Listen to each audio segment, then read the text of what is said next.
everyone কি খবৰ আপোনালোকৰ বৰ্তমান আপোনালোকৰ ভাল আৰু মোৰ অন্য এটা ব্লগ ভিডিঅ'ত আপোনালোকক স্বাগতম জনালোঁ আৰু আমাৰ একেবাৰে বেয়া আৰু আমাক বিপদে নেৰা দিছে কাৰণ ভণ্টি শহুৰেক ঢুকালে আমি তালৈ বুলি পেলাই ওলাই গৈছোঁ আৰু ৰাস্তাত আহি পেলাইছোঁ অহৰহ বৰষুণ আৰু ঘৰত লগাইছোঁ কাম কৰা মানুহ যিহেতু এৰি থৈ আহিব লগা হৈছে চবফালে বিপদেই বিপদৰ পৰা চাৰিওফালৰ পৰা মূৰ দাঙিব পৰা নাই গতিকে আপোনালোকৰ লগত অকণমান শ্বেয়াৰ কৰোঁ বুলি ভাবিলোঁ মানে আমাৰ এমাহ নাযায় দুমাহ নাযায় ডেৰমাহ নাযায় তেনেকৈ আল্লাহৰ হুকুম আল্লাহ যাক ভাল দেখিব আল্লাহ যাক ভাল পাব তাকেহে পৃথিৱীৰ পৰা উঠাই লৈ যায় গতিকে আমিও এদিন যাবগৈ লাগিব তাৰ মাজতো মানুহৰ যেতিয়া মৰিব মন তেতিয়া মৰিলে ভাল লাগে ন দেখি পেলাই ইন্তেকাল হ'বলৈ নাছিলে আৰু তৎক্ষণাতে মানুহবিলাক যাওঁ বুলিয়ে গুচি যায় সঁচাকৈ তুলকিবই নোৱাৰি আৰু এতিয়া আহি পেলাই আমি দলং পালোহি আৰু চাওকচোন অকণমান ইন্তেকাল হোৱা মানুহৰ ঘৰ আমাৰ ভণ্টিহঁতৰ মানে শহুৰেকৰ ঘৰ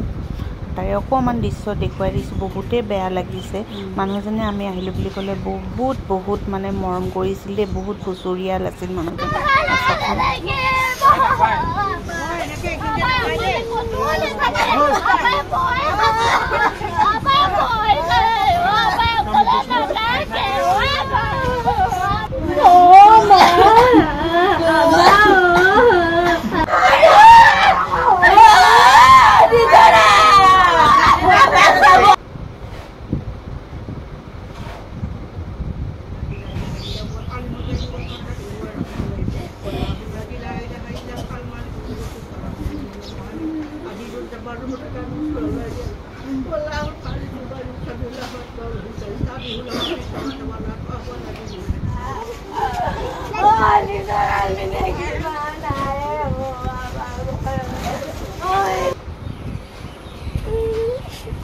কোন এইটো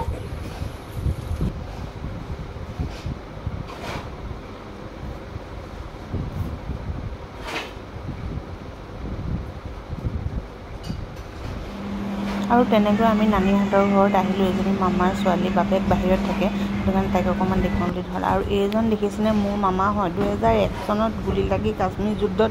শ্বহীদ হৈছিলে আৰু তেনেকৈ মামীহঁতৰ ঘৰত সোমালোঁ মামাৰ ফটোকপি দেখিলোঁ বহুতেই দুখ লাগিলে মামা আমাক সৰুতে বহুত মৰম কৰিছিল গতিকে মামা নাই যদিও মামী আছে আমাক মামীও বহুত মৰম কৰে গতিকে মামীয়ে আমালৈ চাহ বনালে চাহ তাহ খালোঁ